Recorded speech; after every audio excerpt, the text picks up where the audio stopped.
Ms. White? Yes. This is Ms. Dorothea White, and she is a candidate for the 2nd Senatorial District of North Carolina. And we have some questions for you. In that booklet, if you would look on the very first page. Can you talk up a little louder, Jim? And the first question that we have for her is, tell us about you, your experience, and your background, and why we should vote for you in this office. You'll have 2 minutes. Thank you for this opportunity. I am Dorothea White, candidate for the North Carolina Senate District 2. District 2 is Craven, Pamlico, and Carteret County. My experience is over 30 years of public service. For the state of North Carolina, I've served at least 2 positions: the Department of Health and Human Services, the North Carolina County Boards of Social Services as a regional director, and I am a charter member of the North Carolina African American Historic Preservation Commission. I've served on my local county board of Department of Social Services, where I was chair for over 3 years.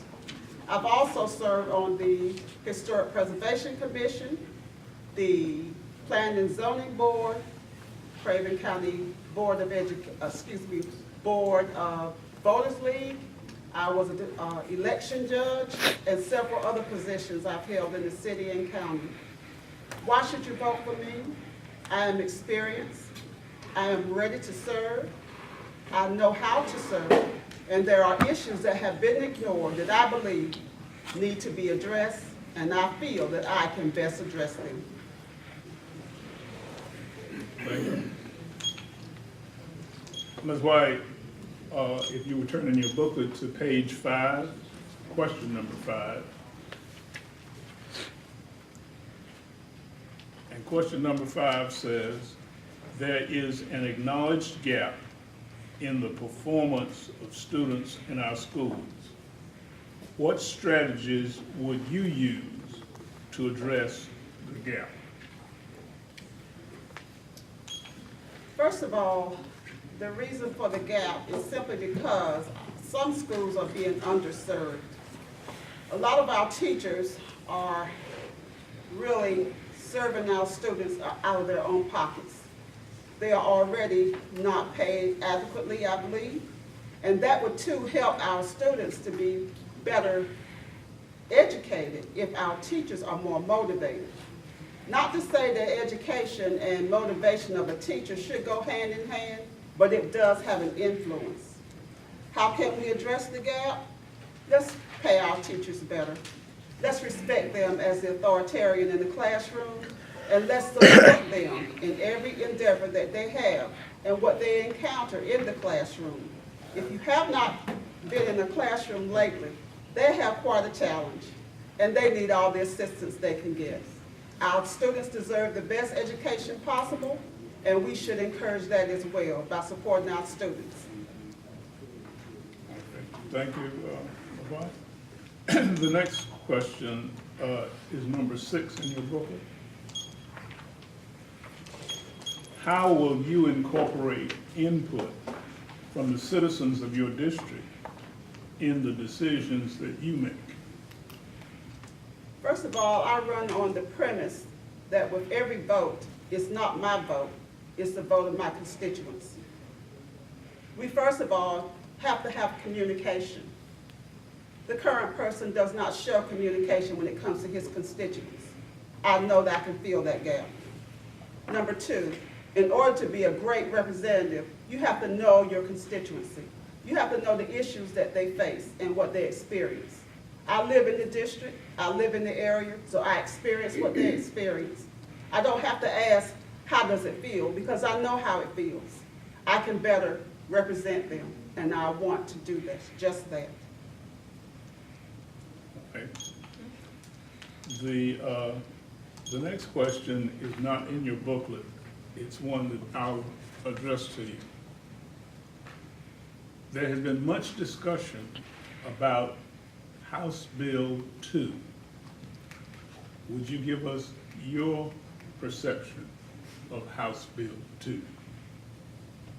House Bill 2 is a multifaceted bill. It involves more than just the bathroom. A lot of people do not realize that House Bill 2 also has to do with civil rights and equality. We need to address those issues, but not in the way that House Bill 2 addresses them.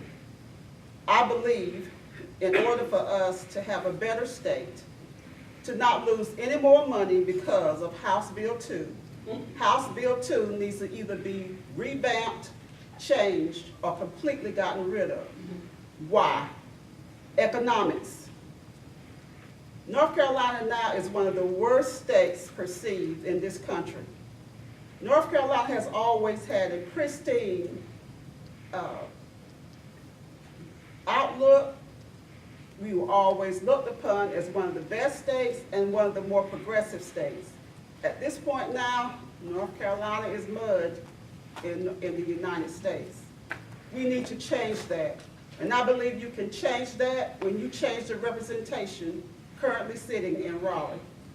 I know that it's a difficult task, but we must go about change in North Carolina. Now, finally, Ms. White, we'll give you 2 minutes for a closing statement to address what other concerns.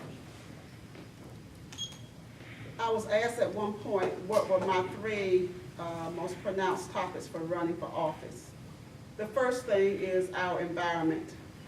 North Carolina is known for its beaches and its waterways, its natural resources. We must preserve those. The current legislators want to drill in our beautiful Atlantic Ocean that will destroy not only our ocean and our beaches, but it would also destroy our water. We know about Flint, Michigan. We know what they have experienced. North Carolina does not need to repeat it. Secondly, economics. We need better echelon and higher echelon jobs in Eastern North Carolina. Eastern North Carolina has been ignored, pretty much bypassed when it comes to the state.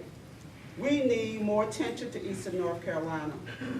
Next is education.